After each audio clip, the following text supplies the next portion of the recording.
ونستغفره ونؤمن به ونتوكل عليه ونعوذ بالله من شرور أنفسنا ومن سيئات أعمالنا من يهده الله فلا مضل له ومن يضلله فلا هادي له وأشهد أن لا إله إلا الله وحده لا شريك له وأشهد أن محمدًا عبده ورسوله الذي أرسله بالحق بشيرًا ونذيرًا وداعيًا إلى الله بإذنه وسراجًا منيرًا أما بعد فإن خير الحديث كتاب الله وخير الهدي هدي محمد صلى الله عليه وسلم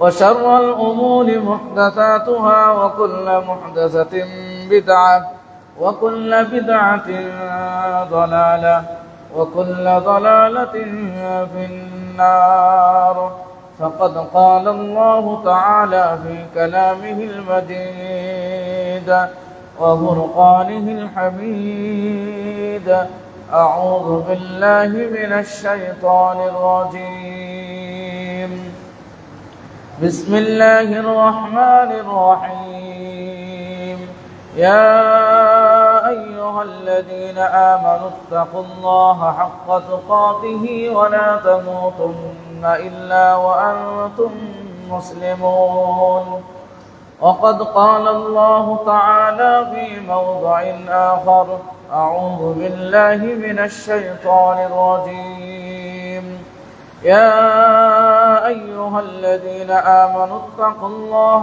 حق تقاته ولا تموتن إلا وأنتم مسلمون بعد أعوذ بالله من الشيطان الرجيم وننزل من القرآن ما هو شفاء ورحمة للمؤمنين ولا يزيد الظالمين إلا خسارا الحمد لله যাবতীয় প্রশংসা আল্লাহ সুবহানাহু ওয়া তাআলার জন্যই, যে আল্লাহ রাব্বুল আলামিন আমাদেরকে জুমার খুতবা শ্রবণ করার জন্য, জুমার সালাত আদায় করার জন্য আবারও একটি সপ্তাহ পর আল্লাহ রাব্বুল আলামিনের ঘরে বাইতুল্লাহ আব্দুল্লাহ হিসাবে, আল্লাহর বান্দা হিসাবে আসার সুবর্ণ সুযোগ দান করেছেন। সে আল্লাহ রাব্বুল আলামিনের কৃতজ্ঞতা প্রকাশে আল্লাহ রাব্বুল আলামিনের দেওয়া অসংখ্য অগণিত নিয়ামত, তার মধ্য থেকে আমাদেরকে যিনি দু ঠোঁটের মাঝখান দিয়ে, জিহ্বা দিয়ে কথা বলার সক্ষমতা দান করেছেন এবং শরীরের আরও বিভিন্ন অঙ্গ প্রত্যঙ্গগুলো আমাদেরকে সুস্থ রেখেছেন, কোরআন সুন্নাহর আলোকে জীবন গড়ার এবং ইসলামকে মনে প্রাণে বিশ্বাস করে, আল্লাহ রাব্বুল আলামিনের একত্ববাদকে বিশ্বাস করে, মুহাম্মদুর রাসূলুল্লাহ সাল্লাল্লাহু আলাইহি ওয়াসাল্লামের আদর্শ বুকে ধারণ করে ঐতিহ্যবাহী শরীফপুর আহলে হাদিস জামে মসজিদে আসার তৌফিক দান করেছেন। সে আল্লাহ রাব্বুল আলামিনের শুকরিয়া আদায় করি, অন্তঃস্থল থেকে মহাব্বতের আমেজ মিশে হৃদয়ের সবটুকুন ভালোবাসা উজাড় করে বীর বিক্রমে সিংহ গর্জনে হৃদয়ের সবটুকুন মণিমুক্তার থেকে এবং আমাদের প্রাণ উজাড় করে আমরা শুকরিয়া আদায় করি, বলি আলহামদুলিল্লাহ। অজস্র দরুদ ও সালাম বর্ষিত হোক মুহাম্মদুর রাসূলুল্লাহ সাল্লাল্লাহু আলাইহি ওয়াসাল্লামের উপর, যার অক্লান্ত পরিশ্রমের মাধ্যমে আল্লাহ রাব্বুল আলামিনের দেওয়া মনোনীত বিধান ইসলাম ধর্মকে জীবনের বিধান হিসাবে পেয়েছি এবং যার আদর্শ অনুসরণীয়, অনুকরণীয় কিয়ামত পর্যন্ত, যার আদর্শ অনুসরণ করলে পৃথিবীতে শান্তি বিরাজমান থাকবে, যার আদর্শ অনুকরণ করলে পরকালে মুহাম্মদুর রাসূলুল্লাহ সাল্লাল্লাহু আলাইহি ওয়াসাল্লামের শাফাআত পাওয়া যাবে, সেই বিশ্ব মানবতার মুক্তির দিশারি মুহাম্মদুর রাসূলুল্লাহ সাল্লাল্লাহু আলাইহি ওয়াসাল্লামের উপর বর্ষিত হোক। অজস্র দরুদ ও সালাম। সকলে বলি আল্লাহুম্মা সাল্লি আলাইহি আল্লাহুম্মা বারিক আলাইহি।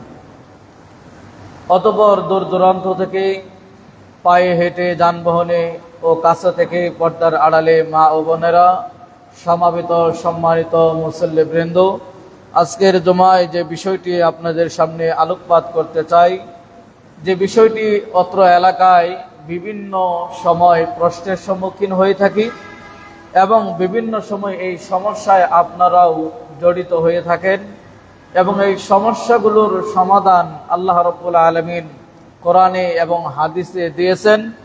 সেই দিকে লক্ষ্য রেখেই আজকের জুমার আলোচ্য বিষয় হিসাবে চয়ন করেছি কোরআন সুন্নাহর আলোকে জারবুক।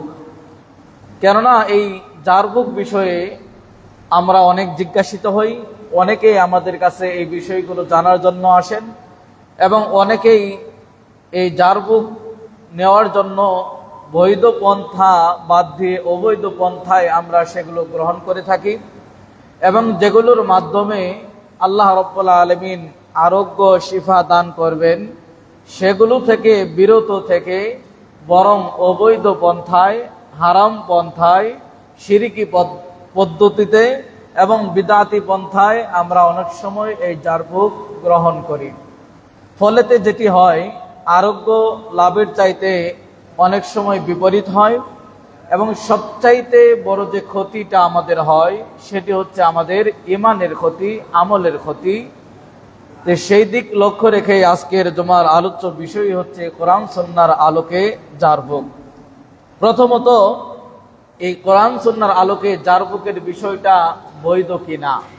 কারণ আমরা অনেক সময় বলি যে অমুক কবিরাজের কাছে যাওয়া যাবে না, অমুক গণকের কাছে যাওয়া যাবে না, অমুকের কাছে যাওয়া যাবে না, এই পদ্ধতিতে চিকিৎসা গ্রহণ করা যাবে না, এটা আমরা অনেক সময় বলে থাকি। তাহলে কি কোরআন সুন্নাতে এর কোনো সমাধান নেই? কোরআন সুন্নাহর আলোকে মানুষ সুস্থ থাকবে, স্বাভাবিক থাকবে, তার জীবনযাত্রা সুন্দর হবে এবং সে সুস্থ থেকে তার দুনিয়াবী কার্যকলাপ এবং ইবাদতগুলো যেন সুন্দরভাবে সে পরিচালিত করতে পারে, সেজন্য কি আল্লাহ রাব্বুল আলামিন কোনো বিধান দেননি? দিয়েছেন। তো কাজেই প্রথমত এই জারবুক শরীয়তে বৈধতা রয়েছে, তবে সেটি নির্ধারিত রাসূল সাল্লাল্লাহু আলাইহি ওয়াসাল্লামের পদ্ধতি অনুযায়ী হতে হবে এবং কোরআন সুন্নাহর আঙ্গিকে হতে হবে এবং কোরআন সুন্নাহর আলোকেই হতে হবে। কাজেই আপনার আমার কোনো অসুস্থতা যদি থাকে, সেই অসুস্থতা থেকে আরোগ্যতা গ্রহণ করার জন্য, আরোগ্য হওয়ার জন্য, শিফা পাওয়ার জন্য, মুক্তি পাওয়ার জন্য আল্লাহ রাসূল সাল্লাল্লাহু আলাইহি ওয়াসাল্লাম কিছু দোয়া আমাদেরকে শিখিয়েছেন এবং পাশাপাশি কোরআনের অসংখ্য আয়াত প্রমাণ করে যে কোরআনের মাধ্যমেও আল্লাহ রাব্বুল আলামিন এই মানব জাতিকে শিফা, আরোগ্য দিয়ে থাকেন। এবং কিছু কিছু খাবার যেগুলো রাসূল সাল্লাল্লাহু আলাইহি ওয়াসাল্লাম গ্রহণ করতে বলেছেন, তা আসুন আমরা জানার চেষ্টা করব কোরআনের আয়াত থেকে কোন কোন আয়াতগুলো আমাদের জন্য আরোগ্য দানকারী এবং কোন দোয়াগুলো বিশেষ কোন রোগে আমরা পাঠ করলে সেখান থেকে মুক্তি পাব এবং রাসূল সাল্লাল্লাহু আলাইহি ওয়াসাল্লাম তিনি নিজে সেগুলো আমল করে দেখিয়েছেন এবং কোন কোন খাবারগুলো আমাদের শরীরের জন্য, বিশেষ করে যাদের অসুস্থতা রয়েছে, পেটের পীড়া রয়েছে, আরো বিভিন্ন ধরনের ফোড়ার ব্যথা রয়েছে, ইত্যাদি ইত্যাদি, যে সমস্ত এক কথায় সমস্ত অসুখের ওষুধ আল্লাহ রাব্বুল আলামিন কোরআনে দিয়েছেন, সেখান থেকে আমাদের খুঁজে বের করতে হবে এবং বিশ্বাসের সহিত সেগুলো আমাদেরকে আমলে বাস্তবায়ন করতে হবে এবং কিছু খাদ্য এবং কিছু সময়, সেগুলোই আজকে আমরা আলোকপাত করব ইনশাআল্লাহ। ওমা তাওফীকি ইল্লা বিল্লাহ, আলাইহি তাওয়াক্কালতু ওয়া ইলাইহি উনীব। সূরা বানী ইসরাঈলের ৮২ নম্বর আয়াতে আল্লাহ সুবহানাহু ওয়া তাআলা বলেন, ওয়া নুনাজ্জিলু মিনাল কুরআনি মা হুয়া শিফাউ ওয়া রাহমাতুল লিল মুমিনিন। যে আল্লাহ রাব্বুল আলামিন তিনি কোরআন অবতীর্ণ করেছেন, মা হুয়া শিফাউন, যাতে রয়েছে মানুষের আরোগ্য দান, যাতে মানুষ আরোগ্য গ্রহণ করতে পারে, যার যেখানে নিরাময় আল্লাহ রাব্বুল আলামিন দিয়েছেন। তাহলে এই আয়াত থেকে বোঝা যাচ্ছে যে আল্লাহ রাব্বুল আলামিন কোরআন অবতীর্ণ করেছেন, তার একটি কারণ আমরা এই আয়াত থেকে বুঝতে পারি যে শিফা, সেটি মানুষের আরোগ্য দান করে। বিভিন্ন রোগ বালা থেকে এই কোরআন মানুষকে আরোগ্য দিয়ে থাকে। আর কি ওয়ারাহমাতুল লিল মুমিনিন, দ্বিতীয় এই কোরআন রহমত কাদের জন্য? মুমিনদের জন্য, ঈমানদারদের জন্য। এই আয়াত থেকে এটাও প্রমাণিত হয় কোরআনের কোন আয়াত দিয়ে আপনি যে কোনো আয়াত দিয়ে আপনি জারবুক করতে পারবেন। কারণ আল্লাহ রাব্বুল আলামিন নাযালাযিলু মিনাল কুরআনি মা হুয়া শিফা, যে কোরআন অবতীর্ণ করেছেন তিনি আরোগ্য দান হিসাবে, মুমিনদের রহমত হিসাবে। কাজেই সূরা ফাতিহা থেকে নিয়ে সূরা নাস পর্যন্ত যে কোনো জায়গার আয়াত দিয়ে, যে কোনো সূরার আয়াত দিয়ে আপনি জারবুক গ্রহণ করতে পারবেন। এই আয়াত থেকে এটাও প্রমাণিত হয়। এবং রাসূল সাল্লাল্লাহু আলাইহি সাল্লাম আমাদেরকে আলাদা আলাদা কিছু নির্ধারিত সূরাও বলেছেন, সেগুলো আমরা জানার চেষ্টা করব। তবে এই আয়াত থেকে প্রমাণিত হয় যে কোনো ব্যক্তি কোরআনের যে কোনো আয়াত দিয়ে তিনি কি করতে পারবেন? কোন ধরনের সমস্যা হলে রুকিয়া, জারবুক গ্রহণ করতে পারবেন। এবং আল্লাহ সুবহানাহু ওয়া তাআলা অন্য আয়াতে বলেন, ইয়া আইয়ুহান নাস ক্বাদ জাআতকুম মাউইযাতুম মির রাব্বিকুম ওয়া শিফাউল লিমা ফিস সুদূর, যে হে মানব সম্প্রদায়, গোটা মানব জাতিকে আল্লাহ রাব্বুল আলামিন বলেন ক্বাদ জাআতকুম মাউইযাতুম মির রাব্বিকুম, যে তোমাদের রবের পক্ষ থেকে আল্লাহ রাব্বুল আলামিন একটি উপদেশ এসেছে, যেটি শিফাউল লিমা ফিস সুদূর, যেটি মানব জাতির অন্তরের আরোগ্য দানকারী। সদরুনের বহুবচন হচ্ছে সুদূর, অন্তরের যত রকমের আরোগ্য, যত রকমের সমস্যা আছে, সেই সকল সমস্যার সমাধানে আল্লাহ রাব্বুল আলামিন এই কোরআন অবতীর্ণ করেছেন। তাহলে এই আয়াত থেকেও প্রমাণিত হয় যে মানব জাতির অন্তরের বেদি হিংসা থাকতে পারে, বিদ্বেষ থাকতে পারে, জুলুম থাকতে পারে, আল্লাহর বিমুখ থাকতে পারে, বিদআত বাসা বাঁধতে পারে, শিরিক বাসা বাঁধতে পারে। এই সকল অন্তরের বেদি থেকে যদি আমরা আরোগ্য চাই, তাহলে আমাদেরকে ফিরে যেতে হবে কোথায়? কোরআনের দিকে। এবং কোরআনের এই আয়াতগুলো দ্বারাই আমরা নিজেরাও চাইলে সেগুলো জারবুক গ্রহণ করতে পারবো। এরকম কোরআনে প্রায় একটি নয়, দুটি নয়, 16টি আয়াত প্রমাণ করে যে আল্লাহ রাব্বুল আলামিন এই কোরআনকে অবতীর্ণ করেছেন মানব জাতির হেদায়েতের জন্য, পাশাপাশি এটাও মানুষের আরোগ্য দানকারী হিসাবে গ্রহণ করার জন্য। তাহলে এখান থেকে এই আয়াতগুলো থেকে প্রমাণিত হয়। এবং ইমাম ইবনে তাইমিয়া রাহিমাহুল্লাহ তিনি বলেছেন যে কোরআন মানব জাতির দুটি দিককেই আরোগ্য দান করে, একটি হচ্ছে শারীরিক, আর একটি হচ্ছে মানসিক। মানসিক আপনার যত রকমের টেনশন রয়েছে, যত রকমের দুশ্চিন্তা রয়েছে, যত রকমের পেরেশানি রয়েছে, কোরআন তেলাওয়াত করুন, কোরআন পাঠ করুন, দেখবেন আপনার এই পেরেশানি, দুশ্চিন্তা এবং আপনার যে মানসিক সমস্যা, চিন্তা এবং হতাশা, সবগুলো মুহূর্তের ভিতরেই মনে হয় দূর হয়ে যাবে। তাহলে এই কোরআন মানুষের মানসিক যত রকমের টেনশন, দুশ্চিন্তা এবং যত রকমের অশান্তি এবং অপ্রত্যাশা, সবগুলো আমরা যদি এই কোরআন তেলাওয়াত করি তাহলে এটার মাধ্যমেও দূর হওয়া সম্ভব ইনশাআল্লাহ।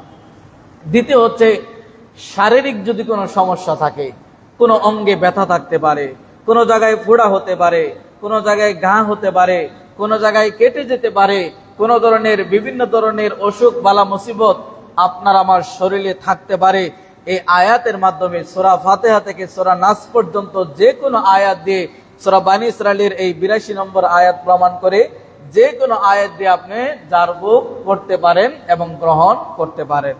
তাহলে এরকম 16টি আয়াত কোরআন থেকে যা প্রমাণ করে যে আমরা এই কোরআনের আয়াতের মাধ্যমেই আমরা জারবুক গ্রহণ করতে পারবো। অনুরূপভাবে মুহাম্মদুর রাসূলুল্লাহ সাল্লাল্লাহু আলাইহি ওয়াসাল্লাম কিছু দোয়া এবং কিছু খাবার আমাদেরকে বলেছেন, সেগুলো মাধ্যমেও আমরা আরোগ্য নিতে পারি এবং সেখান থেকে আমরা উপকার গ্রহণ করতে পারি। যেটি আয়েশা সিদ্দিকা রাদিয়াল্লাহু তাআলা আনহা তা থেকে বর্ণিত।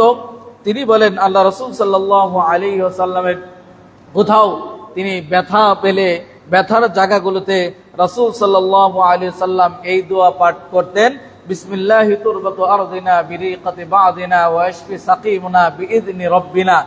এই দোয়া পাঠ করে কোন যদি শরীরের ফোড়া হয়, কোন জায়গায় ব্যথা হয়, তাহলে আপনি মাটি নিয়ে বিসমিল্লাহি তুরবাতু আরদিনা বিরিকাতি বাদিনা ওয়া ইয়াশফি সাকিমুনা বিইذনি রাব্বিনা এই দোয়া পাঠ করে সেই ব্যথার স্থানে আপনি যদি হাত বুলিয়ে দেন, তাহলে আশা করি ইনশাআল্লাহ আপনার সেই ব্যথা দূর হয়ে যাবে। এটি রাসূল সাল্লাল্লাহু আলাইহি ওয়াসাল্লাম তিনি নিজে আমল করে দেখিয়েছেন, হাদিস আয়েশা রাদিয়াল্লাহু আনহা থেকে বর্ণিত। তাহলে কোনো ব্যথা অনুভূত হলে, ফোড়ার ব্যথা, কানের ব্যথা ইত্যাদি যে ব্যথাগুলো রয়েছে, সেই ব্যথা থেকে যদি আমরা মুক্তি পেতে চাই, তাহলে আমাদের এই দোয়া পাঠ করে মাটিতে আঙুলে এইভাবে মাটি নিয়ে এই দোয়া পাঠ করে ওই ক্ষত স্থানে এই দোয়া পাঠ করলে ইনশাআল্লাহ আশা করি সেই ব্যথা দূর হবে। অনুরূপভাবে আয়েশা সিদ্দিকা রাদিয়াল্লাহু তাআলা আনহা থেকে বর্ণিত, তিনি বলেন রাসূল সাল্লাল্লাহু আলাইহি ওয়াসাল্লাম তিনি ক্বারাআ সূরাতুল ফালাক ওয়ান নাস, তিনি সূরা ফালাক এবং নাস এই দুটি সূরা পড়ে তিনি কি করেছেন, তার শরীরে ফু দিয়েছেন এবং দু হাত দিয়ে তার শরীর এভাবে মুছে দিয়েছেন। তাহলে কোরআনের ওই সূরা বানী ইসরাঈলের ৮২ নম্বর আয়াত থেকে প্রমাণিত হয়, কোরআনের যে কোনো আয়াত দিয়ে আপনি জারফুক করতে পারবেন, গ্রহণ করতে পারবেন। আর এই হাদিস থেকে প্রমাণিত হয় স্পেশাল ভাবে মুহাম্মদুর রাসূলুল্লাহ সাল্লাল্লাহু আলাইহি ওয়াসাল্লাম তিনি সূরা ফালাক এবং নাস এই দুটি সূরা পড়েই তিনি শরীরে ফু দিয়েছেন এবং পুরো শরীর তিনি মুছে নিয়েছেন। তাহলে এই হাদিস থেকে প্রমাণিত হয় আমাদের যে কোনো সমস্যার কারণে সূরা ফালাক এবং নাস পড়ে আমরা শরীরে ফু দিতে পারবো এবং নিজে নিজেরটা দিতে পারবো এবং চাইলে অন্যকেও আমরা ফু দিতে পারবো। তবে আমাদের মনে রাখতে হবে যে অনেক সময় আমরা দেখি আমাদের দেশে অনেকেই এই জারফুক দেওয়ার সময় এই ফু না দিয়ে বরং নিম গাছের ডাল অথবা বিভিন্ন গাছের ডালপালা নিয়ে সেগুলো নিয়ে শরীরে জারফুক করে এবং সেগুলো দিয়ে শরীর মাসা করে দেয়, মুছে দেয় বা শরীরের বিভিন্ন জায়গায় বাড়ি দিয়ে থাকে। এটা কোরআন সুন্নাহ দ্বারা প্রমাণিত নয়। যেটি রাসূল সাল্লাল্লাহু আলাইহি ওয়াসাল্লাম করেছেন সেটি হচ্ছে আপনি শরীরে ফু দিতে পারবেন এবং দু হাত দিয়ে শরীর এভাবে মুছে দিতে পারবেন। এটা দ্বারা বোঝা যায় যে আমরা ফু দিতে পারবো সূরা ফালাক নাস পড়ে এবং সেখানে কারো শরীরে আমরা হাত বুলিয়ে দিতে পারবো।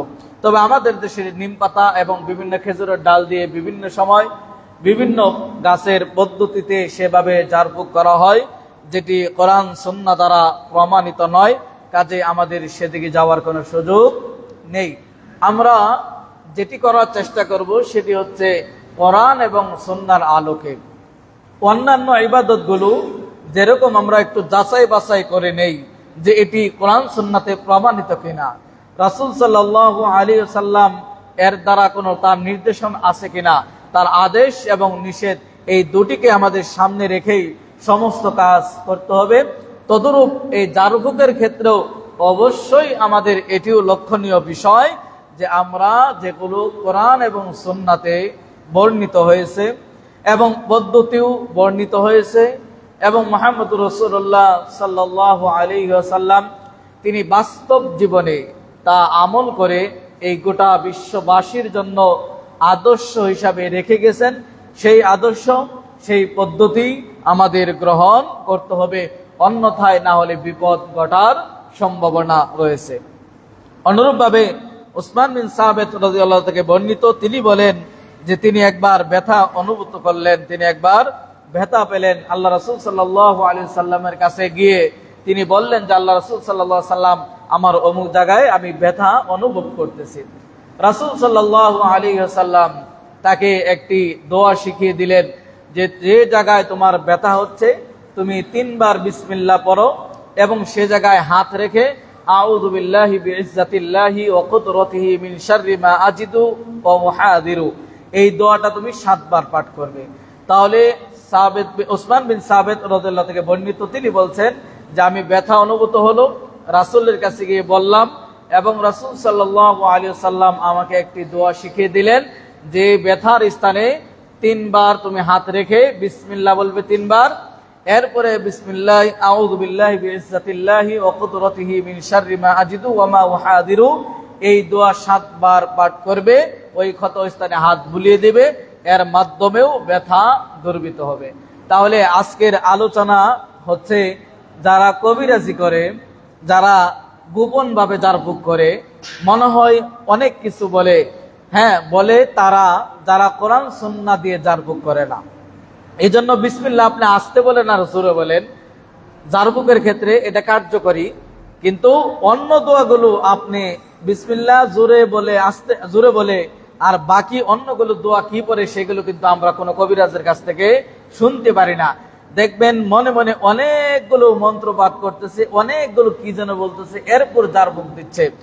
আর যদি এর বিপরীতে কোন সালাফি ইমাম, কোন সালাফি খতিব বা কোন সালাফি আহলে হাদিসের ইমাম যারা রয়েছেন, যারা প্রকৃতপক্ষে কোরআন সুন্নাহর আলোকে ঝাড়ফুঁক করেন, তাদের কাছে গিয়ে দাঁড়াবেন যে আপনার এই সমস্যা, দেখবেন তারা আপনার সামনে আয়াতগুলো বলবে, আপনি যেন শুনতে পাচ্ছেন।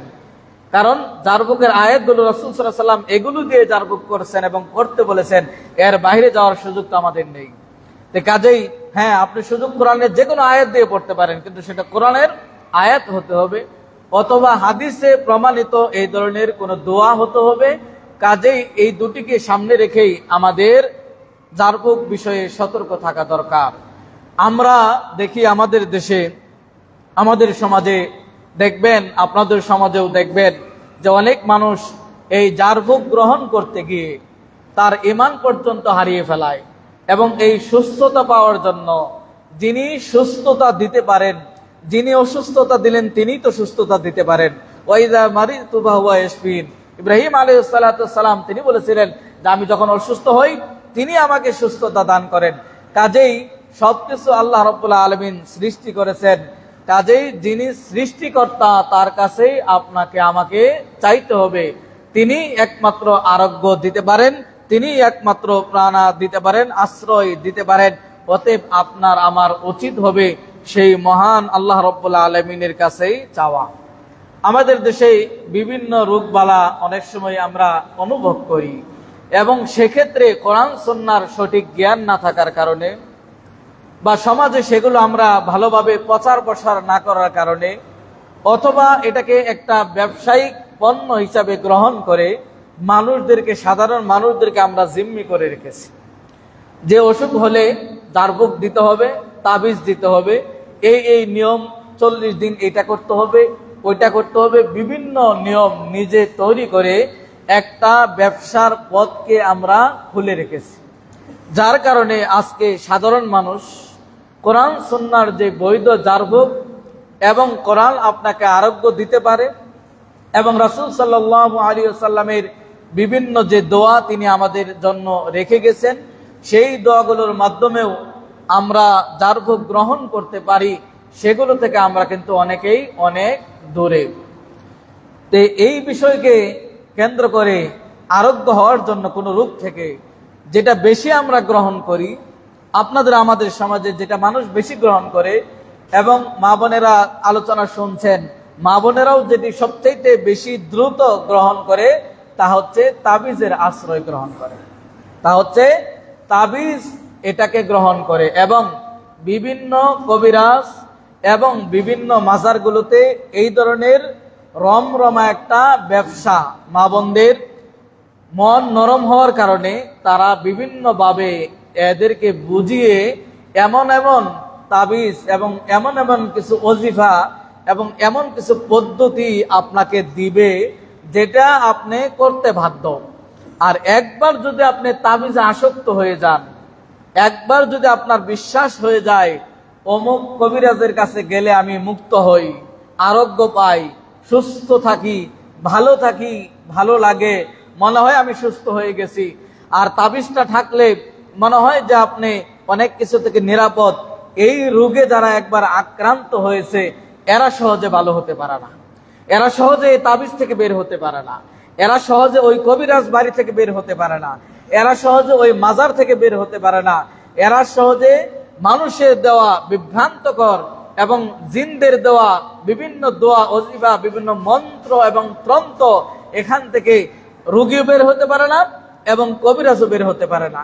কবিরাজ বের না হওয়ার কারণ হচ্ছে এটা রমরমা একটা ব্যবসা হয়, তার অনেকগুলো টাকা পয়সা নিয়ে যাবে কি যাবে না সে বিষয়ে আমি একটু পরে বলছি, কিন্তু তার একটা ব্যবসা হয় এবং অল্প পুঁজিতে অনেক লাভ হয়। আর রোগীর একটা চাহিদা যে আমি এখানে সুস্থ থাকছি, তো তাহলে আমার কি প্রয়োজন? আপনি এটা জেনে রাখবেন, পৃথিবীতে অনেকগুলো জিনিস রয়েছে যেগুলো হারাম কিন্তু উপকার আছে। হারাম বস্তু কিন্তু সেগুলোতে উপকার আছে, কিন্তু উপকার থাকলেই গ্রহণ করা যাবে না, উপকার থাকলেই সেটা ব্যবহার করা যাবে না, উপকার থাকলেই সেটা আপনি ব্যবহার করতে পারবেন না। যেটা বৈধতা রয়েছে সেই বৈধতার আলোকেই আপনাকে ব্যবহার করতে হবে। তাহলে তাবিজ লটকানো, যেটা স্পষ্ট হাদিস, মান তাআল্লাকা তামিমাতান ফাকাদ আশরাকা, যে ব্যক্তি কোনো কিছু লটকালো সে ব্যক্তি আল্লাহ রাব্বুল আলামিনের সাথে অংশীদার স্থাপন করলো, শিরিক করলো। তাহলে শিরিক যুক্ত ঈমান দিয়ে আমরা কি কিয়ামতের দিন পার পাবো? পাবো না। শিরিক যুক্ত ঈমান দিয়ে কবরে আমরা পার পাবো? পাবো না। শিরিক যুক্ত ঈমান দিয়ে আমরা বিচারের কাঠগড়ায় পার পাবো না। তাহলে আমাদের শিরিক মুক্ত থাকতে হবে। শিরিক যুক্ত ইবাদত একটু হলেও সেই ইবাদত আল্লাহ রাব্বুল আলামিনের কাছে গ্রহণযোগ্য হবে না। শিরিক যুক্ত একাধিক সালাত হলেও, একাধিক সিয়াম হলেও, একাধিক দান সদকা হলেও, একাধিক ভালো কাজ হলেও ওই সামান্য শিরিক থাকার কারণে সবগুলোই আল্লাহ রাব্বুল আলামিন বরবাদ করে দিবেন, বাতিল করে দিবেন, নষ্ট করে দিবেন, ধ্বংস করে দিবেন। তাহলে শিরিক এটা এতটাই গুরুত্বপূর্ণ একটা জিনিস, এতটাই ক্ষতিকারক একটা জিনিস। সেই ক্ষতিকারক জিনিস থেকে আমরা কয়জন বাঁচতে পেরেছি? সম্ভবত যদি এখানে চেক করা যায়, হয়তো অনেকের কোমরেও থাকতে পারে তাবিজ, অনেকের হাতে থাকতে পারে তাবিজ, অনেকের বিভিন্ন জায়গায় থাকতে পারে।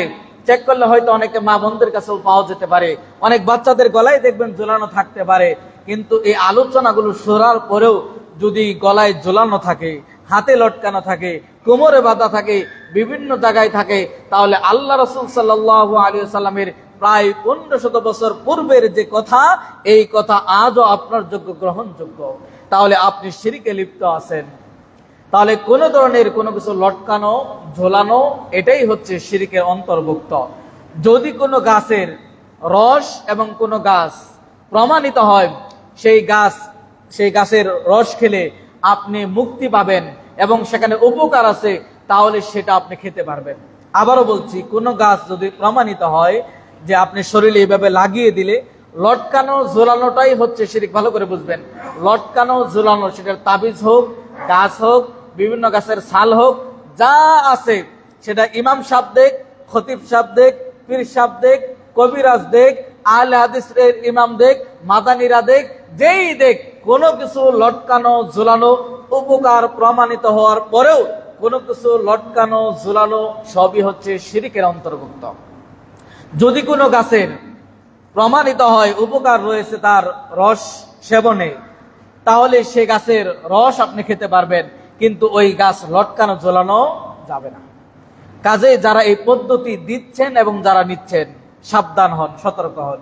যারা এই পদ্ধতিতে জারকুক দিচ্ছেন এবং নিচ্ছেন এবং আরোগ্য দানকারী হিসাবে এই পদ্ধতিকে বৈধ বলেছেন, আল্লাহ রাসূল সাল্লাল্লাহু আলাইহি সাল্লাম 1500 বছর পূর্বে সেটাকে অবৈধ বলেছেন এবং শিরিক বলেছেন। অতএব উপকার থাকলেও, স্পষ্টভাবে প্রমাণিত হলেও কোনো কিছু লটকানো ঝোলানো এটাই হচ্ছে শিরিক। অতএব কোনো কিছু লটকানো ঝোলানো যাবে না। কোনো গাছের ওষুধ আপনি খেতে পারেন যদি প্রমাণিত হয় উপকার রয়েছে। অনেক গাছ দেখবেন এরকম উপকার রয়েছে। কেন? আল্লাহ রাব্বুল আলামিন বলেন, হুয়াল্লাযী খালাকালাকুম মা ফিল আরদি জামিআ, যে জমিনে যা আছে তা তোমাদের জন্য, সব তোমাদের জন্য। সেখানে আবার কিছু বৈধ রয়েছে, কিছু অবৈধ রয়েছে। তাহলে কিছু জিনিসের উপকার আছে, এরপরেও সেটা গ্রহণ করা যাবে না। কেন? কোরআন সুন্নাহ এটাকে আপনার একটা বেন্ডিং দিয়ে দিয়েছে। এটা একটা কোরআন সুন্নাহ আপনাকে একটা সীমানা দিয়েছে। রাসূল সাল্লাল্লাহু আলাইহি ওয়াসাল্লাম একটা পদ্ধতি দিয়েছে। ইবাদতে যেরকম রাসূলের পদ্ধতি হবে, সিয়ামে যেরকম রাসূলের পদ্ধতি হবে, সালাতে যেরকম রাসূলের পদ্ধতি হবে, অনুরূপ ভাবে এই জারকুকে চিকিৎসা গ্রহণের ক্ষেত্রেও অবশ্যই রাসূল সাল্লাল্লাহু আলাইহি ওয়াসাল্লামেরই পদ্ধতি হতে হবে। সেখানে কোনো কবিরাজের পদ্ধতি চলবে না, সেখানে কোনো জিনের পদ্ধতি চলবে না, সেখানে কোনো মানুষের পদ্ধতি চলতে পারে না। তাহলে কোনো কিছু লটকানো ঝোলানো এটাই হচ্ছে শিরক। আজকে আমাদের দেশে সিজারের রোগীর সংখ্যা অনেক বেশি। পেটের ব্যথায় আক্রান্ত এই ধরনের রোগী অনেক বেশি। কিন্তু এই জায়গাগুলো থেকে, এই পেটের ব্যথা থেকে, বিভিন্ন ব্যথা থেকে যে আরোগ্য দিতে পারে, আল্লাহ রাসূল সাল্লাল্লাহু আলাইহি সাল্লাম যে খাবার গ্রহণ করতে আমাদের বলেছেন, সেই খাবার আমরা গ্রহণ করি না। আমরা কিছু হলেই ডাক্তারের কাছে ছুটে যাওয়ার একটা প্রবণতা আমাদের বেশি। আজ থেকে 30-40-50 বছর আগেও এই চিকিৎসা বিজ্ঞান এতটা প্রচার প্রসারের আগেও এখানে যারা বয়স রয়েছেন, যারা 50-60-70 বছর, তারাও বলতে পারবেন পেটের ব্যথা হলে, কোনো কিছু ব্যথা হলে আপনারা কেউ ডাক্তারের কাছে ছুটতো না। আল্লাহর প্রতি একটা তাওয়াক্কুল, ভরসা। দ্বিতীয় হলো বিভিন্ন গাছপালা ইত্যাদি, সেখান থেকে তারা সংগ্রহ করে সেগুলো সেবনের মাধ্যমে আরোগ্য পেয়েছেন। সেই সময়ে মানুষের খাবার ছিল ভালো, এবং মানুষের আমানতদারিতা ছিল ভালো, এবং মানুষের ভিতরে সত্যবাদিতা ছিল, যার কারণে আল্লাহ রাব্বুল আলামিন মানুষকে আরোগ্য দিয়েছেন। এগুলো কারণে আল্লাহ রাব্বুল আলামিন তাদেরকে বিভিন্ন বালা মুসিবত থেকে আল্লাহ রাব্বুল আলামিন রক্ষা করেছেন। আজকে সিজারের সংখ্যা বেড়ে গেছে, এবং কিছু হলেই হসপিটালে গেলেই, আপনি ডাক্তারের কাছে গেলেই, যদি পেটে বাচ্চা থাকে, একটু ব্যথা অনুভব হলেই আপনাকে এমন ভাবে উপস্থাপন করবে যে ছেলের মাথা উল্টে গেছে, চোখ বের হয়ে গেছে, খাদ্য নালীতে প্রস্রাব ঢুকে গেছে, মাকে বাঁচাবেন না ছেলেকে বাঁচাবেন। যদি গাছ বেঁচে থাকে ফল অনেক আসবে, দুটার একটা সিদ্ধান্ত নিতে হবে, 1 ঘন্টার ভিতরেই করতে হবে, তখন আপনি বাধ্য হন সিজার করতে। আবার সিজার করে আপনিই সিদ্ধান্ত নিলেন সিজারের, 6 মাস পরে এই মা, এই বোনটি যখন এই সিজারের কারণে সাংসারিক ভারী কাজগুলো করতে পারে না, তখন আপনি মিলে, আপনার মা মিলে, আপনার বোন মিলে, অর্থাৎ ননদ মিলে, শাশুড়ি মিলে, জামাই মিলে, আত্মীয় স্বজনের অনেকেই পরামর্শের বুদ্ধিতে একে এখন তালাক দিতে হবে, একে দেওয়ার কাজ হচ্ছে না। এরকম হয় আমাদের সমাজ। তাহলে কাজেই আপনি পেট কাটে নিয়ে আসলেন, আপনি সিজার করে নিয়ে আসলেন, আপনি আবার 6 মাস পরে আপনি সিদ্ধান্ত নিচ্ছেন, এটা মা বন্ধুর প্রতি জুলুম, অন্যায় বিচার করা হয়। এটা একজন মায়ের প্রতি জুলুম, অন্যায় বিচার করা হয়। একটা পেট পুরোটা কেটে রক্তাক্ত হয়ে সে জানে ওই অপারেশন থিয়েটারে গেলে, সিজার করা হলে তার অবস্থা কেমন হবে। সে আর কোনো ভারী কাজ করতে পারবে না, স্বাভাবিক চলাফেরা করতে পারবে না, স্বাভাবিকভাবে সে দৌড়ঝাঁপ করতে পারবে না, অনেক নিয়ম তাকে মেনটেন করতে হবে। এরপরেও কিন্তু আপনার মুখে হাসি ফোটানোর জন্য আপনি বাবা ডাক শুনে আনন্দিত হবেন। আপনার সেই ওয়ারিশ সূত্রে আপনার ছেলে হবে, আপনার বংশের বাতি ধরে রাখবে, আপনার ঐতিহ্য ধরে রাখবে। এই জন্য একজন মা কিন্তু তার জীবনটা ডাক্তারের কাছে কুরবানি দিল, আর 1 বছর 6 মাস পরে আমি তালাকের সিদ্ধান্ত নিলাম। এটা কতটা অমানবিক একবার চিন্তা করেছেন? এরকম অনেক ঘটনা ঘটে। অতএব আমাদের সাবধান থাকতে হবে। আসুন, এই পেটের ব্যথা, এই সিজারের যত ব্যথা, এই বাচ্চা প্রসব, আজ থেকে 30-40 বছর আগেও সন্ধ্যায় শুনেছেন অমুকের পেট ব্যথা, বুড় না হতেই শুনেছেন ছেলে হয়েছে, মেয়ে হয়েছে, কোনো ডাক্তারের প্রয়োজন হয় নাই, কারো কাছে যাওয়ার প্রয়োজন হয় নাই। মাও সুস্থ, শিশুও সুস্থ, বাচ্চাও সুস্থ, বাচ্চার মাও সুস্থ। কিন্তু এখন কেন নাই? আমাদের খাদ্যে ভেজাল ঢুকেছে, আমাদের ইমানে ভেজাল ঢুকেছে, আমাদের বিশ্বাসে ভেজাল ঢুকেছে, আমাদের আল্লাহর প্রতি কমিউনিকেশন, আল্লাহর সাথে যোগাযোগ, এটা আমাদের কমতি হয়েছে। আল্লাহর প্রতি ভরসা, আমাদের তাওয়াক্কুল, এটা অনেকটাই কমে গেছে। অনেকগুলো কারণ, যার কারণে আজকে আমরা এতটা রোগে আক্রান্ত হচ্ছি, এবং সে রোগ থেকে নিরাময় আমরা পাচ্ছি না। কেন? কোরআন সুন্নাহর যে বৈধ জারবুক এবং কোরআন সুন্নাতে যেগুলো বর্ণিত হয়েছে, সেইগুলোর ধারে কাছে আমরা যাওয়ার চেষ্টা করি না। কিছু হলে ডাক্তারের পিছনে আমরা দৌড়াই। বিজ্ঞান যতই বলুক যে এই আল্লাহ রাসূল যেগুলো বলেছেন, বিজ্ঞান যদি 100 বছর পরেও, আর বিজ্ঞান যদি গোটা বিজ্ঞান সব মিলে প্রমাণ করার চেষ্টা করে, এতে কোনো কল্যাণ নেই। বিজ্ঞান মিথ্যা, রাসূল সাল্লাল্লাহু আলাইহি ওয়াসাল্লামের কথা সত্য, সেটা কিয়ামত পর্যন্ত সত্য, এটাকে কেউ উল্টিয়ে দিতে পারবে না। আপনার বিজ্ঞান মিথ্যা, আপনার ডাক্তার মিথ্যা, আপনার আলট্রাসাউন্ড মেশিন মিথ্যা, সব মিথ্যা হতে পারে, কিন্তু কোরআন এবং সুন্নাহ, আল্লাহ এবং আল্লাহ রাসূলের কথা কোনোদিন মিথ্যা হতে পারে না। কাজেই যাদের এই সিজারের ব্যথা হয়, অর্থাৎ বাচ্চা প্রসবে যাদের ব্যথা অনুভব হয়, এবং বিভিন্ন সময় বিভিন্ন পেটের ব্যথায় আক্রান্ত হন অনেকেই, তাদের জন্য রাসূল সাল্লাল্লাহু আলাইহি সাল্লাম একটি খাদ্য বলেছেন, সেই খাদ্য আমাদের গ্রহণ করতে হবে। কারণ এই খাদ্যের মাধ্যমে অসংখ্য রোগীরা তারা ভালো হয়েছে। এই খাদ্য সেবন করার মাধ্যমে, এইটা গ্রহণ করার কারণে অনেকেই সুস্থ হয়েছে। কোরআন সুন্নাহ দ্বারা প্রমাণিত, হাদিস দ্বারা প্রমাণিত, সাহাবীদের জীবনে প্রমাণিত, আল্লাহ রাসূলের জীবদ্দশায় প্রমাণিত। ওতে বিজ্ঞান যতই উন্নতি হোক, চিকিৎসা বিজ্ঞান যতই উন্নতি হোক, এই মধুতে আপনার আরোগ্য রয়েছে। এটি আল্লাহ রাব্বুল আলামিনের কথা। শিফাউল লিন্নাস, সূরা নাহলের 59 নম্বর আয়াত খুলে দেখবেন। এই তাহলে বোঝা যাচ্ছে যাদের এই প্রসব ব্যথা হয়, মা বোনদের যাদের এই ব্যথা হয়, প্রসব ব্যথা, ডাক্তারের কাছে না দৌড়িয়ে, সিজারের দিকে না গিয়ে, এবং অন্য কারণে যদি প্রচন্ড কোনো পেটের ব্যথা হয়, তাহলে যেটির মাধ্যমে আমরা আরোগ্য পাবো সেটির নাম হচ্ছে মধু। এই মধু সেবনের মাধ্যমেই আমরা এখান থেকে আরোগ্য পেতে পারি। যে হাদিসটি আবু সাঈদ খুদরি রাদিয়াল্লাহু থেকে বর্ণিত, তিনি বলেন যে একজন লোক, তিনি পেটের ব্যথায় অনুভব হলো, আল্লাহ রাসূল সাল্লাল্লাহু আলাইহি সাল্লামের কাছে বলা হলো। রাসূল সাল্লাল্লাহু আলাইহি সাল্লাম বললেন, তোমার ভাইকে কি করো? মধু পান করাও। এবং সেটা কিছুক্ষণ পরে অথবা কয়েকদিন পরে রাসূলের কাছে এসে বলা হলো যে আল্লাহ রাসূল মধু পান করেছে, কই তার পেটের ব্যথা তো ভালো হয়নি। আল্লাহ রাসূল বললেন যে তোমার ভাইয়ের পেট মিথ্যা, আল্লাহ এবং রাসূলের কথা মিথ্যা হতে পারে না, আল্লাহর কথা মিথ্যা হতে পারে না। এরপরে আবার তাকে পান করানো হলো।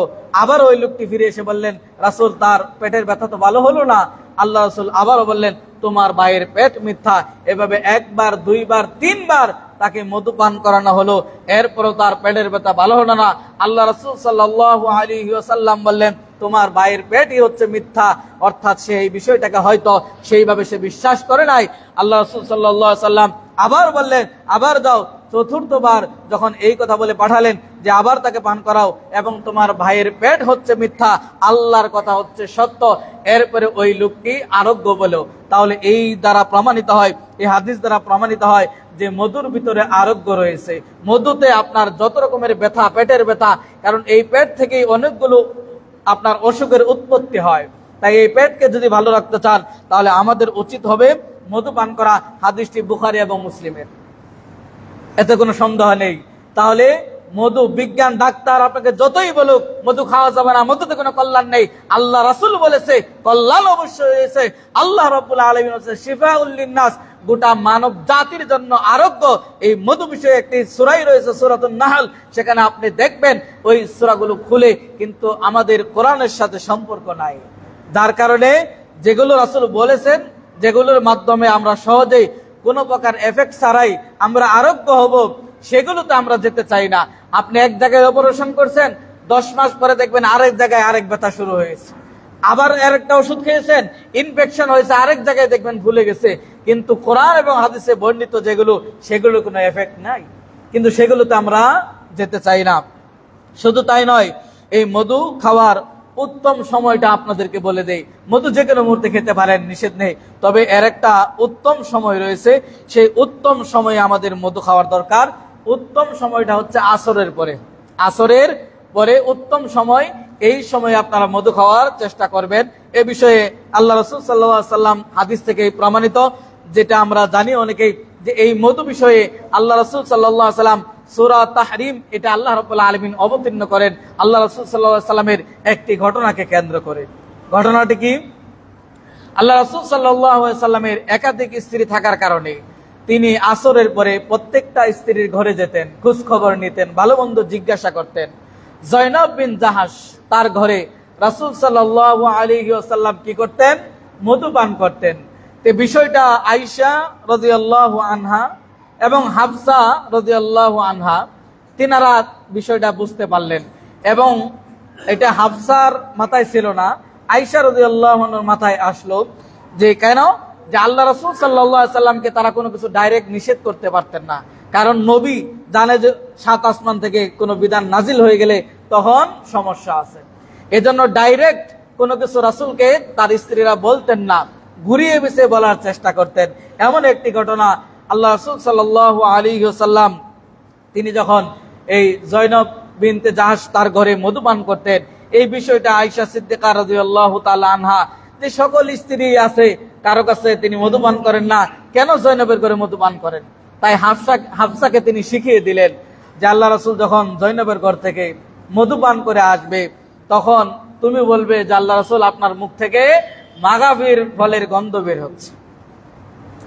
এরপরে আল্লাহ রাসূল যখন জয়নব বিনতে জাহাসের ঘর থেকে মধু পান করে আসলেন, হাফসার ঘরে ঢুকলেন, তখন হাফসা রাদিয়াল্লাহু আনহা তিনি বললেন, আল্লাহ রাসূল আপনার মুখ থেকে মাগাফির ফলের গন্ধ আসছে। আল্লাহ রাসূল বলছেন, না তো, আমি তো জয়নবের ঘরে মধু পান করছি, আমি তো গন্ধম ফল, এটা একটা মাগাফির মানে গন্ধম ফল, এটা একটা দুর্গন্ধযুক্ত একটি ফল। তা আল্লাহ রাসূল সাল্লাল্লাহু আলাইহি ওয়াসাল্লাম তিনি আর এই বিষয়টা আর কিছু বললেন, এইটুকু বলে রেখে দিলেন। ঠিক আয়েশার ঘরে যখন গেলেন, আয়েশা রাদিয়াল্লাহু তাআলা আনহা তিনি বললেন, আল্লাহ রাসূল আপনার মুখ থেকে এই মাগাফির ফলের দুর্গন্ধ বের হচ্ছে। তখন বলছে, না, আমি তো জয়নবের ঘরে মধু পান করে আসছি, মাগাফির ফলের গন্ধ আসার তো কোনো সম্ভাবনা নেই। আয়েশা রাদিয়াল্লাহু তাআলা আনহা তার যুক্তিকে টিকে রাখার জন্য, মাগাফিরকে সাব্যস্ত করার জন্য তিনি বিচক্ষণ ছিলেন। আয়েশা রাদিয়াল্লাহু তাআলা আনহা মানে কেমন একটা যুক্তি দাঁড় করিয়েছে দেখেন।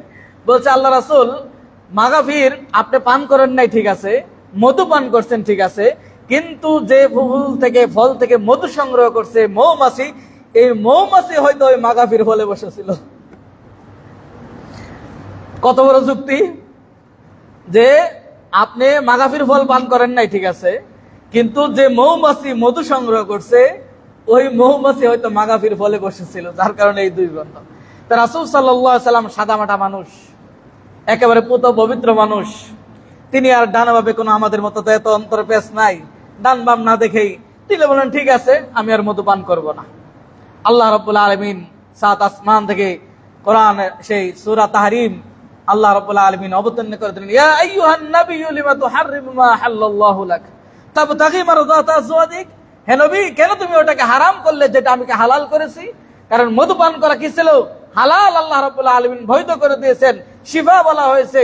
তো ইয়া আইয়ুহান নাবিয়্যু লিমা তুহাররিম, হে নবী কেন তুমি এটাকে হারাম করলে? মা হাল্লাল্লাহু লাক, যেটা আমি তোমার জন্য হালাল করে দিয়েছি। তাবতাগি মারদাতা আজওয়াজিক, তুমি কি তোমার স্ত্রীদের সন্তুষ্টি চাও? আল্লাহ সন্তুষ্টিকে উপেক্ষা করে তুমি কি তোমার স্ত্রীদের সন্তুষ্টি চাও, এমনটি নাকি? তাহলে দেখেন, মেয়েরা একটা কথার মাধ্যমে পুরা জাতিকে ঘুরিয়ে দিতে পারে, মহিলারা একটা কথার মাধ্যমে পুরা সমাজকে তছনছ করে দিতে পারে। আয়েশা রাদিয়াল্লাহু আনহা একটা কথা বলেছিল যে মাগাফিরের গন্ধ আসছে, এবং যুক্তি হিসেবে দাঁড় করছে যে মৌমাছি হয়তো মাগাফিরে বসেছিল। একটা কথায় রাসূল সাল্লাল্লাহু আলাইহি ওয়াসাল্লাম সিদ্ধান্ত নিলেন আর মধু পান করবেন না। আল্লাহ আয়াত কোরআনে এই সূরা তাহরিম তিনি অবতীর্ণ করে দিলেন।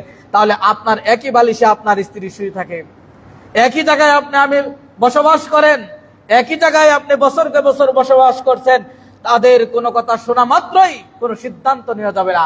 তবে আয়েশাকে কোনো গালি দেওয়া যাবে না, তিনি সাহাবী এবং বিচক্ষণ সাহাবী, তার মাধ্যমে শরীয়তের অনেক বিধিবিধান আমরা জানতে পেরেছি। কারণ তারা সাহাবী, তাদের কোনো গালি দেওয়া যাবে না, কোনো খারাপ মন্তব্য করা যাবে না। তাহলে আপনি আমি, আপনার স্ত্রী আমার স্ত্রী, সকলের যাদের স্ত্রী রয়েছে তারা কোনো কথা বললেই আপনার হুট করে সিদ্ধান্ত নেওয়া যাবে না। বাড়িতে গিয়ে আপনার স্ত্রী বলল তোমার মা আমার সাথে খারাপ ব্যবহার করেছে, আপনি ইচ্ছা মতো মাকে ধমকায়ে আপনি এই সিদ্ধান্ত নিতে পারেন না। মাকে ধমক দেওয়া যাবে না, উফ শব্দও বলা যাবে না। স্ত্রীর ক্ষেত্রেও সেখানে আপনাকে বুঝে শুনে সিদ্ধান্ত নিতে হবে। আবার স্ত্রীকেও সেখানে ধমকাইতে গেলে আপনার আবার 12টা বাজবে। সেজন্য বিচক্ষণতার পরিচয় দিতে হবে। তাৎক্ষণিক কোনো সিদ্ধান্ত, কোনো মহিলার কোনো কথা শুনে তাৎক্ষণিক কোনো সিদ্ধান্ত নেওয়ার চেষ্টা করবেন না, সেগুলো যাচাই বাছাই করে আপনি তার উপরে সিদ্ধান্ত নেবেন। যদি এরকম তাৎক্ষণিক কোনো সিদ্ধান্ত নেন তাহলে আপনার কিন্তু সমস্যা হতে পারে। কাজেই একই বালিশে শুয়ে থাকেন, একই সাথে সংসার করেন, এরপরেও চেনা অনেক কঠিন। কোনো গোপন কথা বলে দিচ্ছেন, 1 বছর 2 বছর পরে ওইটা দিয়ে আপনাকে খোঁচা দিবে। আবার ভালো আছে, ভালো মন্দ মিলেই মানুষের জীবন। মা বোনদেরকে আমি ইনসাল্ট করছি না, তাদেরকে মানে এই জিনিসগুলো তাদের একটা স্বভাব, তাদের একটা নেচার। কাজেই এগুলো আমাদের সামনে রেখেই আমাদের জীবনকে পরিচালনা করতে হবে। যে একটা কথার মাধ্যমে কিন্তু পুরো উলট পালট হয়ে গেছে, এরকম আপনার জীবনে দেখবেন অনেক বহু পুরুষের জীবন এই নারীদের একটা কথার কারণে, নারীদের কারণে একটা পুরুষের জীবন আপনার দেখবেন ওকে হয়। আবার একটাই নারীর একটা কথার কারণে, একই নারীর কারণে দেখবেন একটা পুরুষের জীবন তছনছ হয়ে যায়, গোটা সমাজ তছনছ হয়ে যায় এবং পুরো পরিবার পর্যন্ত তছনছ হয়ে যায়। অতএব ইন্না কাইদাকুন্না আযীম, তাদের চক্রান্ত অত্যন্ত ভয়াবহ এবং কঠিন। এই জন্য বুঝে শুনে তবে স্ত্রীর যেটুকু অধিকার, স্ত্রী হিসাবে যেটুকু আপনার কাছে প্রাপ্য সেটুকু অবশ্যই আপনাকে দিতে হবে। নারীদেরকে আল্লাহ রাসূল সাল্লাল্লাহু আলাইহি ওয়াসাল্লাম সম্মান দিয়েছেন, সেই সম্মান আপনাকে অবশ্যই করতে হবে। মায়ের সম্মান দিয়েছেন, স্ত্রীর সম্মান দিয়েছেন, বোনের সম্মান দিয়েছেন, সম্পদে তাদেরকে অংশীদারিত্ব দিয়েছেন, তাদের জন্য সেফটির জন্য একটা, দুইটা, তিনটা, চারটা পুরুষ পর্যন্ত তাদের সেফটির জন্য রেখেছেন। এরপরও কিন্তু নারীরা বলে আমাদের অধিকার দেয়া হয় নাই। প্রিয় ভাইয়েরা আমার, আসুন যে বিষয়টি আপনাদেরকে বলতে চাচ্ছি যে মধু পান করবেন। আর মধু পান করার উত্তম সময় কোনটি? আসরের পরে। আল্লাহ রাসূল সাল্লাল্লাহু আলাইহি ওয়াসাল্লাম যেহেতু করে প্রমাণ করে দিয়েছেন, অতএব আসরের পরে আপনারা চেষ্টা করবেন মধু পান করার। তবে সেটা বিশুদ্ধ মধু হতে হবে। অনেক মধু ব্যবসা করে, কিন্তু সেটা 2 নাম্বার, আপনি খাইলে আগের যে অবস্থা তার সেই অবস্থা আরো বেশি হওয়ার সম্ভাবনা খারাপ। অতএব মধুটাও বিশুদ্ধ হতে হবে, পাশাপাশি মুমিন হতে হবে, ঈমান থাকতে হবে, বিশ্বাস থাকতে হবে। আপনার ভিতরে যদি বিশ্বাস থাকে এবং আপনার ঈমান যদি থাকে, ঈমানের দৃঢ়তা যদি থাকে, আল্লাহর প্রতি যদি ভরসা থাকে, বিশ্বাস থাকে, তবেই আপনার কাজে দিবে, অন্যথায় নয়। অতএব আপনাদের আমাদের ঈমানটাকে মজবুত করতে হবে। মধুতে আরোগ্য রয়েছে এটা বিশ্বাস করতে হবে এবং সেই বিশ্বাসের সাথে আল্লাহর প্রতি ভরসা করে সেবন করতে হবে। অনুরূপভাবে আরো একটি খাদ্য বর্ণিত হয়েছে, সেটি হচ্ছে কালো জিরা। এটা আমরা অনেকেই জানি যে কালো জিরা আবু হুরায়রা রাদিয়াল্লাহু থেকে বর্ণিত, তিনি বলেন যে আল্লাহ রাসূল সাল্লাল্লাহু আলাইহি ওয়াসাল্লাম বলেছেন যে কালো জিরার ভিতরে সকল রোগের আরোগ্য রয়েছে ইল্লা সাম, শুধু মৃত্যু রোগ ব্যতীত। মৃত্যু রোগটা কি? যেটা আল্লাহ রাব্বুল আলামিন পৃথিবী থেকে মানুষকে বিদায় নিতে হবে, দেখবেন কোনো না কোনো ওসিলায় কেউ মৃত্যুবরণ করে। যদি কোনো রোগ তার এটা মৃত্যুর ওসিলা হয়ে থাকে, মানে এই রোগে সে মৃত্যুবরণ করবে, এমন রোগ যদি হয় তাহলে কালো জিরা খেলেও কোনো কাজ হবে না। কালো জিরা সকল রোগের আরোগ্য দানকারী, এটা আপনাকে বিশ্বাস করতে হবে। তবে যদি কোনো ব্যক্তিকে এমন রোগে আক্রান্ত হয়, এই রোগে সে দুনিয়া থেকে চলে যাবে, এই রোগে তাকে মৃত্যু ঘটাবে, এই রোগের কারণে মাধ্যম হিসাবে সে মৃত্যুবরণ করবে, এই রোগ থেকে সে মুক্তি হবে না। এটা ইবনে শিহাব আজ-জুহরি, মুহাম্মদ ইবনে শিহাব আজ-জুহরি, ইমাম বুখারীর উস্তাদ, তিনি এই ব্যাখ্যা করেছেন। অতএব আপনাকে আমাকে এইভাবে বুঝতে হবে। অতএব কালো জিরা খাওয়ার কোনো সময় নেই, যে কোনো মুহূর্তে যে কোনো ভাবে আপনি সেটা সেবন করতে পারেন, এতে আরোগ্য রয়েছে।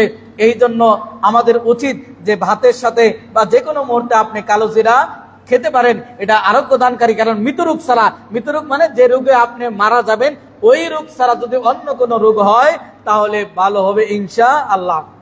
একটি উদাহরণস্বরূপ, হাদিসের কথা নয়, আমার জীবদ্দশায় দেখা, আমাদের যাত্রাবাড়ি মাদ্রাসার একজন মুহাদ্দিস ময়মনসিংহের, উনি মারা গেছে অনেক আগেই, আজ থেকে সম্ভবত 15-16 বছর আগে হবে।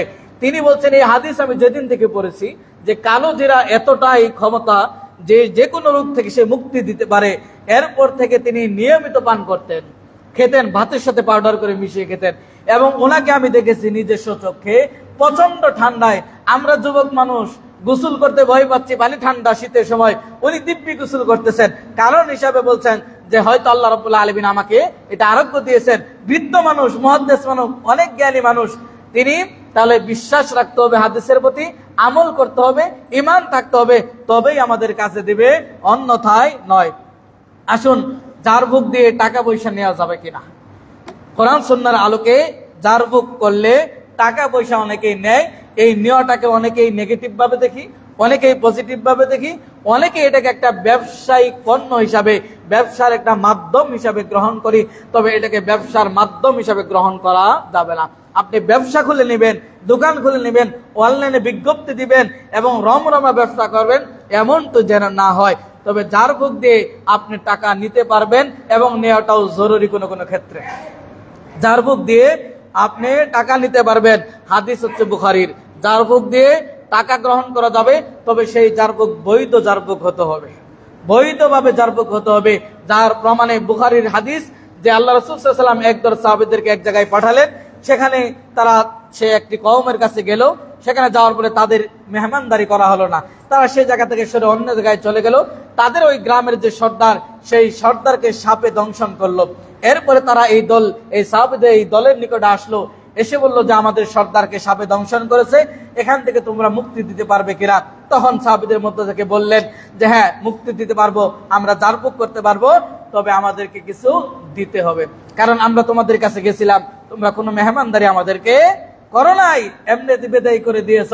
অতএব এখন ঝাড়ফুঁক দিব, সুস্থ হবে, কিন্তু সেখান থেকে মাগনা ফিরি নাই, একটা অংশ আমাদের দিতে হবে। তখন দাবি করতে করতে এক পর্যায়ে বললো কি, ছাগলের এক পাল দিব।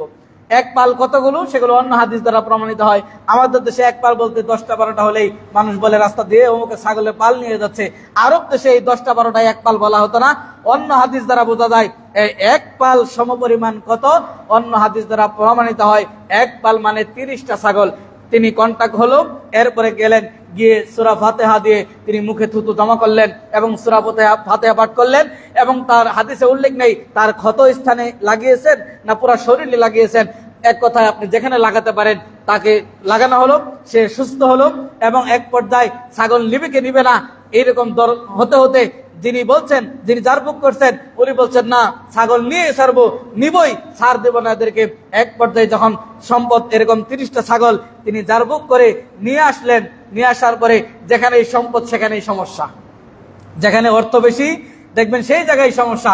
এবার দ্বন্দ্ব হলো সাহাবীদের মাঝে, এই ঝাড়ফুঁক সামান্য সূরা ফাতিহা দিয়া ঝাড়ফুঁক করে 30টা ছাগল, এটা নেওয়া যাবে কি যাবে না, বৈধ হবে কি হবে না, খেতে পারবো কি পারবো না, নেওয়াটা ঠিক হয়েছে কিনা। আল্লাহ রাসূলের কাছে গেলেন, গিয়ে সব বিশদভাবে বর্ণনা করলেন। রাসূল সাল্লাল্লাহু আলাইহি ওয়াসাল্লাম হেসে দিলেন। হেসে দিয়ে এটাকে বৈধ হিসাবে প্রমাণ করার জন্য রাসূল খালি বললেন না যে তোমরা খেতে পারো, বরং রাসূল বলল আমার জন্য একটা অংশ রাখো। এবার আপনি মেপে দেখেন, একটা সূরা ফাতিহা দিয়ে ঝাড়ফুঁক করেছে, বিনিময় কয়টা ছাগল নিয়েছেন? 30টা ছাগল। 30টা ছাগলের দাম কত? এখন আপনি এই ঝাড়ফুঁক বৈধভাবে ঝাড়ফুঁক দিয়ে টাকা নেওয়া যাবে, অবশ্যই যাবে। তাহলে ওই সময় যদি সামান্য সূরা ফাতিহা দিয়ে 30টা ছাগল হয়, তাহলে এখন নেওয়া যাবে না কেন? 400 টাকা 500 টাকা নিলে অসুবিধা কোথায়? তবে এটা ব্যবসায়িক পণ্য হিসাবে নয়। আপনি শ্রম দিচ্ছেন, মানুষ জানুক যে আপনি এই কাজ করেন, সেটি কোরআন সুন্নাহ আলোকে আপনার ঝাড়ফুঁক করতে হবে। অতএব আপনার উচিত, যদি আপনি এরকম ঝাড়ফুঁক করেন, এর বিনিময়ে আপনি অর্থ গ্রহণ করতে পারেন, এটা অবৈধ বলার কোনো সুযোগ নেই।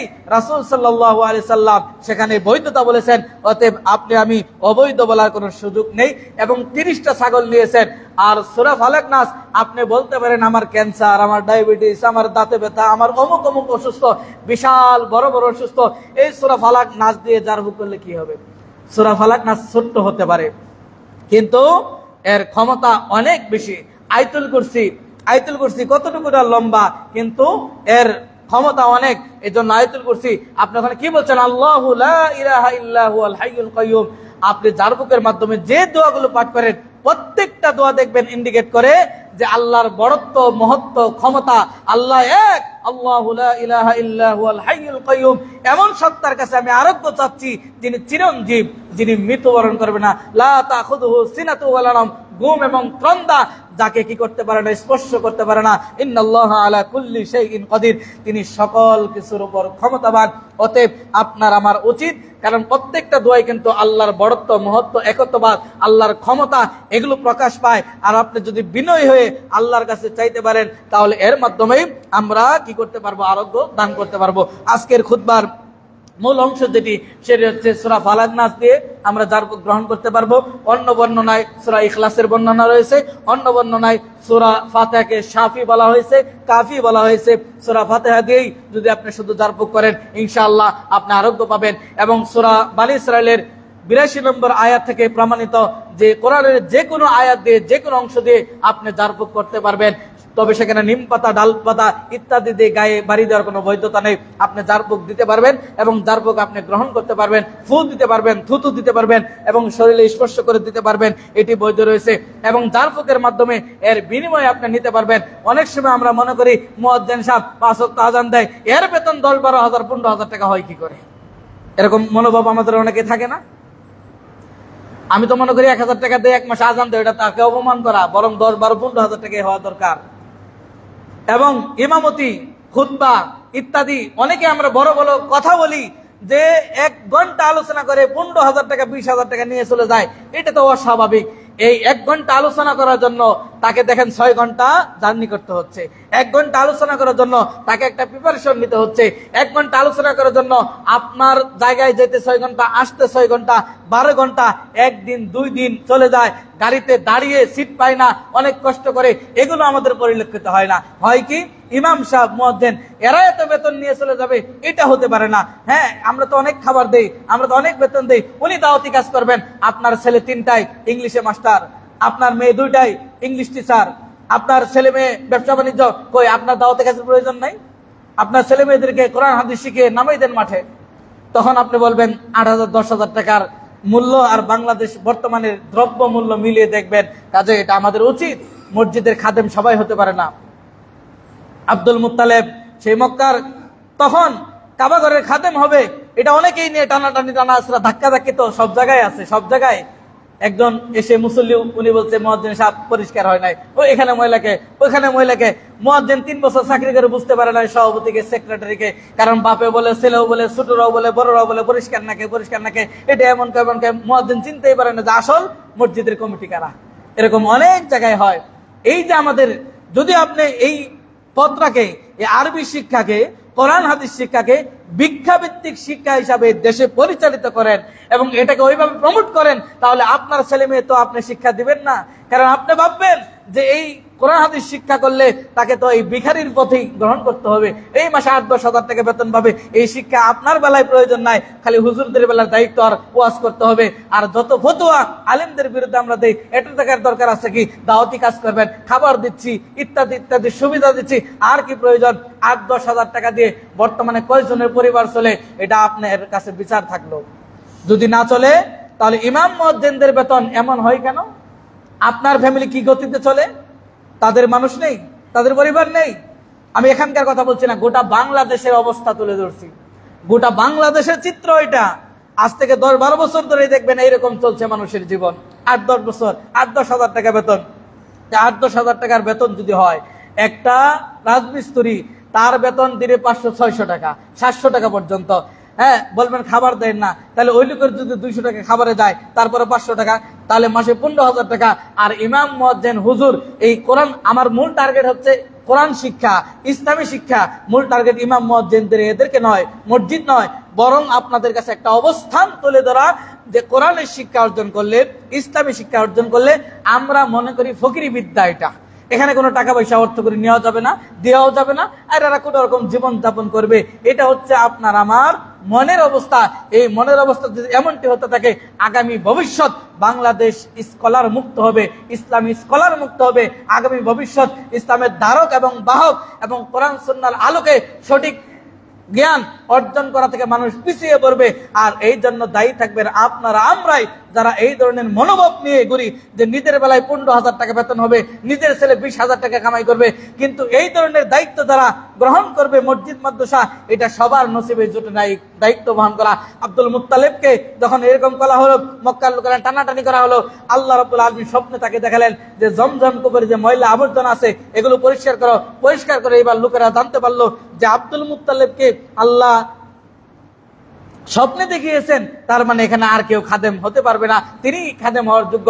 কাজে এই মসজিদ মাদ্রাসার যারা দায়িত্বে রয়েছেন, আল্লাহ রাব্বুল আলামিন সবাইকে কবুল করুন। এই মসজিদের কমিটিতে রয়েছেন, তাদের খেদমত আল্লাহ কবুল করুন। যারা দায়িত্ব রয়েছে, আমরা সবাইকে আল্লাহ রাব্বুল আলামিন কবুল করুন, আমিন। অনুরূপভাবে আপনাদেরকে আরো একটি জিনিস বলতে চাই যে জিনের মাধ্যমে অনেকেই চিকিৎসা গ্রহণ করে থাকেন এবং মনে করেন জিনেরা গায়েব জানেন। জিনেরা কোশ্চিন কালেও গায়েব জানে না এবং জানা সম্ভব নয়। তার দৃষ্টান্ত অনেকগুলো রয়েছে, সময় আমাদের বেশি হয়ে গেছে, আর 1-2 মিনিটে শেষ করে দেবো ইনশাআল্লাহ। জিনেরা গায়েব জানেন না, তার প্রমাণ হচ্ছে যে সুলাইমান আলাইহিস সালাম বাইতুল মুকাদ্দাস মসজিদ যখন নির্মাণ করছিলেন, তখন জিনেরা কাজ করতেছিল, অথচ তিনি মৃত্যুবরণ করছে। তার লাঠির ভিতরে একটি পোকা ঢুকছে এবং সেই পোকা আস্তে আস্তে ওই লাঠি খেতে খেতে যখন মারা যায়, লাঠিটা পড়ে যায়, তখন তিনি পড়ে যায়। তখন জিনেরা জানতে পারলো তিনি তো অনেক আগেই মারা গেছেন। এর দ্বারা বোঝা যাচ্ছে জিনেরা এই কষ্টসাধ্য কাজ, যে মসজিদ নির্মাণ করা, বিভিন্ন প্রান্ত থেকে পাথর সংগ্রহ করে, অথচ তারা মনে করছিল সুলাইমান আলাইহিস সালাম জীবিত, অথচ তিনি অনেক আগেই মারা গেছেন। তার মানে জিনেরা গায়েব জানেন না। বলবেন যে কবিরাজের কাছে গেলে তো বলে তাদের বলার একটা সিস্টেম হচ্ছে, সময় যেহেতু শেষ, তা হচ্ছে যে প্রত্যেকটা মানুষের একটি কারিন থাকে, জিন থাকে প্রত্যেকটা মানুষের সাথে। তারা এই দ্রুত জিনেরা দ্রুত তারা এই কমিউনিকেশন যোগাযোগ ব্যবস্থারা আমাদের চাইতে অনেক দ্রুত। তারা একটা কবিলা থেকে আরেকটা কবিলা দেখতে পায়, দরজার ওই পার পর্যন্ত তারা দেখতে পায়। আপনি আমি হয়তো সামান্য এটুকু দেখি, ওরা অনেক দূর পর্যন্ত, এবং ওরা লম্বা একটা হায়াত পায়, যার কারণে এরা দ্রুত গতিতে, আপনি কবিরাজের কাছে গেছেন, এই কবিরাজের কাছে যে জিন সে দ্রুত গতিতে আপনার কাছে পাঠিয়ে দিবে, এবং আপনার প্রত্যেকের সাথে যে কারিন জিন থাকে তার সাথে সে কমিউনিকেশন করে, যোগাযোগ করে যে এই লোক কিভাবে মারা গেল, এর কি সমস্যা, এইটা আবার দ্রুত তাকে বলে, সে আবার আপনাকে বলে। আপনার আমি বিশ্বাস করি যে জিনেরা গায়েব জানে, কশ্চিন কালেও জিনেরা গায়েব জানে না। এই আকীদা বিশ্বাস করা যাবে না, এই আকীদা বিশ্বাস পোষণ করা যাবে না। যদি এমনটি কারো আকীদা থাকে তাহলে আপনার কিন্তু ঈমান বিধ্বংস হয়ে যাবে। এবং কালো জাদু ইত্যাদি যে জাদু রয়েছে, সকল প্রকার জাদু থেকে, সকল প্রকারের আপনার জাদুটোনা যা রয়েছে, ব্ল্যাক জাদু বলেন, যেটাই বলেন, সকল প্রকার জাদু থেকে মুক্তি হতে গেলে সুবহানাল্লাহ, আল্লাহু আকবার, আউযুবিল্লাহ, বিসমিল্লাহ, সকাল সন্ধ্যার যে দোয়াগুলো রয়েছে সেই দোয়াগুলো পাঠ করবেন অবশ্যই। অন্ধকার ঘর যেখানে মানুষ বসবাস করে না, 1 বছর 2 বছর, ওই খালি ঘরগুলোতে ডাইরেক্ট ঢুকবেন না, সালাম দিয়ে ঢুকবেন। ওখানে অনেক জিনেরা বসবাস করে, কারণ যে সমস্ত ঘরে মানুষ বসবাস করে না সেই সমস্ত জায়গায় এরা কিন্তু বসবাস করে। অতএব খালি জায়গাগুলোতে দরজা বিসমিল্লাহ বলে লাগাবেন, এবং বাথরুমে প্রবেশের সময় আপনি দোয়া আছে সেই দোয়া বলবেন। অন্ততপক্ষে তার বাথরুমে ঢোকার আগে বিসমিল্লাহ বলবেন। জিনকে যদি অন্ধ করে দিতে চান তাহলে বিসমিল্লাহ বললেই আপনি বাথরুমে ঢুকবেন। জিন অন্ধ, কিছু দেখতে পারবে না, আর আপনার কোনো ক্ষতিও করতে পারবেন না। আর জিনকে যদি আপনার কাছ থেকে অতি দ্রুত পলায়ন করাতে চান তাহলে আল্লাহু আকবার বলবেন। এই ধ্বনিতে জিন শয়তান অনেক দ্রুত বেগে পালিয়ে চলে, কিন্তু আল্লাহু আকবার ধ্বনি, সুবহানাল্লাহ, বিসমিল্লাহ, এই সমস্ত দোয়া আমাদের অন্তরে নাই। কাজেই আসুন, এবং অনুরূপভাবে যে সমস্ত আয়াত দ্বারা আপনারা এই কোরআনে প্রায় 6টি আয়াত যেগুলো শিফা প্রমাণ করে, সূরা তাওবার 14 নম্বর আয়াত, সূরা নাহলের 69 নম্বর আয়াত, অনুরূপভাবে সূরাতুশ শুরা 80 নম্বর আয়াত, সূরা ইউনূসের 57 নম্বর আয়াত, সূরা বানী ইসরাঈলের 82 নম্বর আয়াত, অনুরূপভাবে সূরা ফুসসিলাতের 44 নম্বর আয়াত, এই সবগুলো আয়াত প্রমাণ করে শিফা, কোরআন মানুষের আরোগ্য দিতে পারে। অতএব কোরআন এবং সুন্নাতে বর্ণিত যেগুলো রয়েছে সেগুলো মাধ্যমে আমরা জারফুক গ্রহণ করব। অন্যথায় কোনো কবিরাজের দেওয়া তন্ত্র মন্ত্র, জিনের দেওয়া মন্ত্র তন্ত্র, জিনের কাছে সাহায্য চাওয়া, সহযোগিতা চাওয়া এবং তাবিজ কবজ ইত্যাদি সবই একেবারে নিষিদ্ধ।